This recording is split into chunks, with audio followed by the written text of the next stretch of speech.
নমস্কার, কলকাতা টিভি ডিজিটালে স্বাগত। যে বিষয়টা এই মুহূর্তে সবচেয়ে বড় আকার নিয়েছে তা হচ্ছে কর্ণাটকে আরএসএসকে ব্যান্ড করার জন্য একটা বিতর্ক তৈরি হয়েছে। আরএসএস এমনিতে রাজনৈতিক সামাজিক সংগঠন বলে আরএসএস এর লোকরা, বিজেপির লোকরা দাবি করে।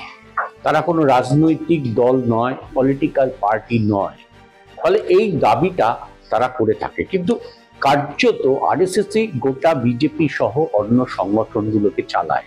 এটা সবাই জানে যে বিজেপির মূল মেরুদণ্ড হচ্ছে আরএসএস। আরএসএস যা বলে বিজেপি তাই ইমপ্লিমেন্ট করে। আরএসএস যাকে যেখানে বসাতে বলে বিজেপি তাই করে। ফলে আরএসএসই হচ্ছে মূল শক্তি। যে দাবিটা কর্ণাটকে উঠেছে, কর্ণাটকের এক কেন্দ্রীয় এক রাজ্যের মন্ত্রী মুখ্যমন্ত্রীকে চিঠি লিখে বলেছেন যে আরএসএস কে এই রাজ্যে এখনই ব্যান্ড করা উচিত, এবং চিঠিতে উল্লেখ করেছে যে তালিবান শক্তির সঙ্গে আরএসএস এর খুব মিল আছে। এই কথাটা তিনি চিঠিতে উল্লেখ করেছেন। ফলে একটা বিতর্ক সৃষ্টি হয়েছে। আরো অনেকে সেই মন্ত্রীর পাশে দাঁড়িয়েছে। কংগ্রেস এই দাবিকে সমর্থন জানিয়েছে। বিজেপির কর্ণাটকের নেতারা তীব্র বিরোধিতা করেছেন। কিন্তু মুখ্যমন্ত্রী সিদ্ধান্ত নিয়েছেন যে পুরো বিষয়টা তিনি ভালো করে দেখবেন। সেই জন্য চিফ সেক্রেটারিকে তিনি বলেছেন যে একটা রিপোর্ট রেডি করুন।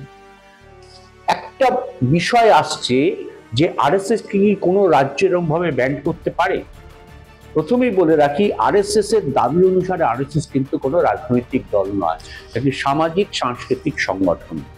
সামাজিক সাংস্কৃতিক সংগঠনকে ব্যান্ড করার সেই রাজ্যের অধিকার আছে, সেই রাজ্য সরকারের অধিকার আছে।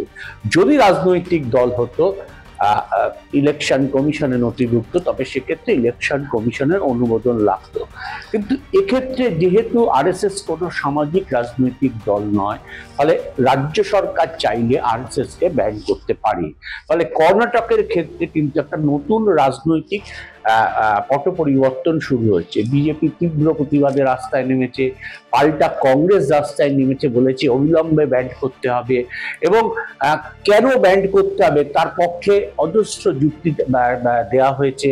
যে একটা তালিবানি শাসন কায়েম করতে চাইছে ভারতবর্ষে হিন্দুত্বের নাম করে এই আরএসএস, এবং যে শাসনের মধ্যে মানুষের স্বাধীনতাকে হরণ করে নেওয়া হচ্ছে, ধর্মের নাম করে গোটা দেশকে ভাগ করে দেওয়া হচ্ছে।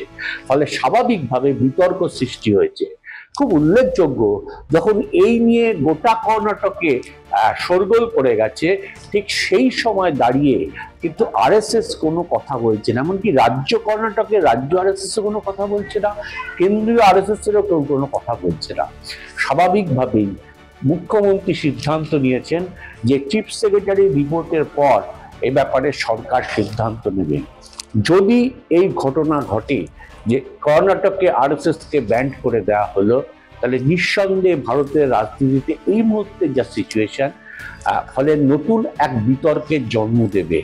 তাহলে কি এই প্রশ্নটাই আসবে যে ভারতবর্ষে অবিজেপি সরকার যেখানে আছে সেখানেও কি আরএসএস কে ব্যান্ড করে দেওয়ার একটা শুরুয়াত হলো বলা যেতে পারে?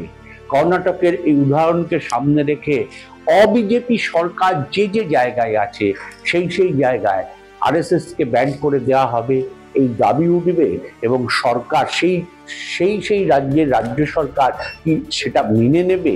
যদি মেনে নেয়, সেক্ষেত্রে কিন্তু বিজেপি এবং আরএসএস গোটা দেশের সামনে এক গভীর সংকটে পড়বে। দেখা যাক কর্ণাটকের গতি কোন দিকে, চিফ সেক্রেটারি কি রিপোর্ট দেয়, তারপর মন্ত্রিসভা বা মুখ্যমন্ত্রী কি সিদ্ধান্ত নেয় কর্ণাটকের ক্ষেত্রে, তার অপেক্ষায় কিন্তু গোটা দেশবাসী।